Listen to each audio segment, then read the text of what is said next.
I get this question all the time, and the implication from the person asking it is usually something like, "No, you cannot eliminate an ideology." And then the implication of this implication is that Israel should not be fighting this war, as if there was another worthwhile option following October 7th.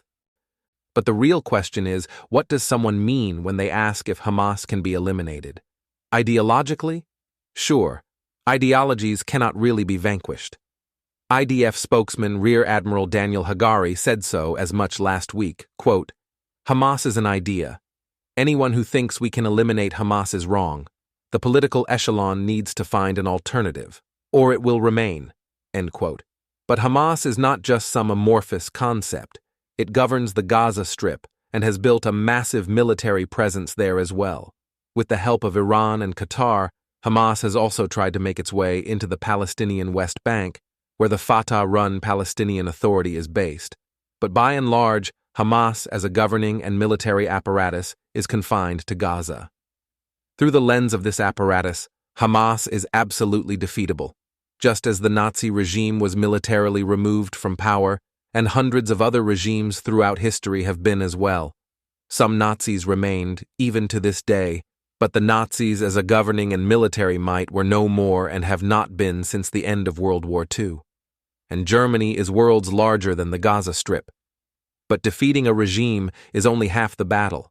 The other portion involves finding a viable replacement, the so-called day after in Gaza, that can withstand the inevitable forces keen on seeing Hamas remain in power, such as Iran and Qatar, no less the United Nations, and perhaps other organizations as well.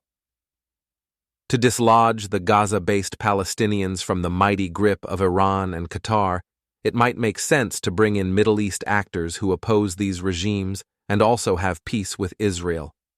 Of course, I am talking about Saudi Arabia and the United Arab Emirates. The Saudis and Israelis have covert peace for the time being.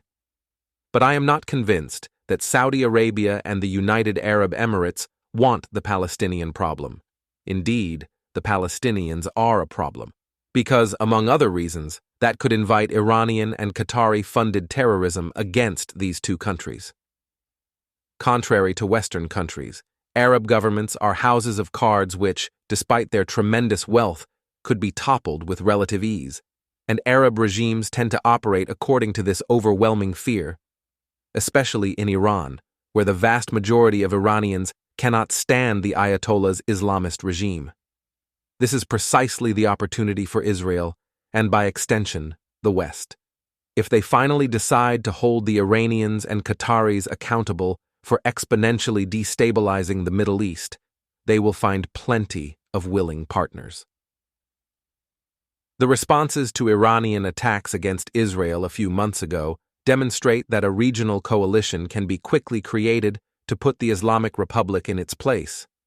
The Saudis want it, the Emiratis want it, the Bahrainis want it, the Jordanians want it, the Egyptians want it, and of course the Israelis want it. When you look at a map of these Iranian and Qatari-backed countries and territories, they all surround Saudi Arabia and Israel. Therefore, it seems beyond a reasonable doubt that Iran and Qatar's long-term strategy is to maintain a noose around the Saudis and Israelis, which the Iranians and Qataris can tighten whenever they see fit. And the Iranians and Qataris have succeeded in one important avenue since October 7th. These regimes want the US and Europe to pressure Israel to prematurely curtail its war on Hamas, and they are using the threat of regional escalation to achieve this aim. Iran and Qatar are betting that if they can convince Washington and the European Union to stop supporting Israel because it risks igniting a broader blaze, Iran can force the US and Europe to demand that Israel either ends its fight against Hamas and Hezbollah, or at least end American and European support for it. Though there are also domestic reasons for growing pressure in the US and across Europe to wind down Israel's war in response to the Hamas-led massacres on October 7th, anxieties that the US and Europe could be drawn into a regional war have weighed heavily on American and European decision-makers.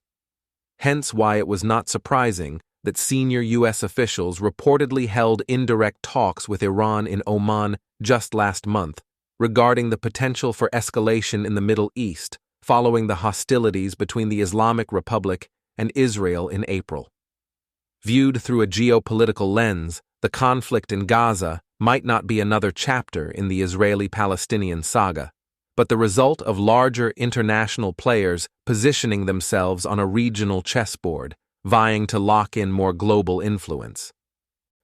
And this is what most people do not realize about the Palestinians. They have for decades repeatedly been used as pawns in someone else's chess game.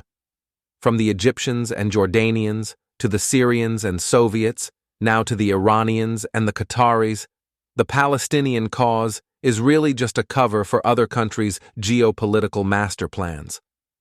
Until Israel and its partners have a workable plan for dealing with the Iranians and the Qataris, the only practical option to substitute Hamas's governing and military apparatus is an Israeli presence in the Gaza Strip, similar to what Israel does in the Palestinian West Bank.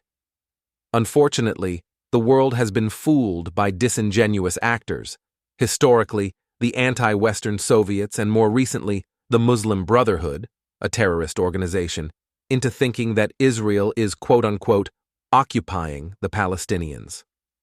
It is not, although we can argue about the definition of an occupation at a later date. As demonstrated above, maintaining a military presence in Gaza is simply a much-needed security arrangement for Israel amid a much larger geopolitical puzzle, yet this wretched reality has been rebranded to convince gullible history and geopolitical illiterate Westerners that an unjust, racist, colonial, white supremacist occupation is taking place. Perhaps it is these same people who contend that Hamas cannot be eliminated, as if they know anything about anything.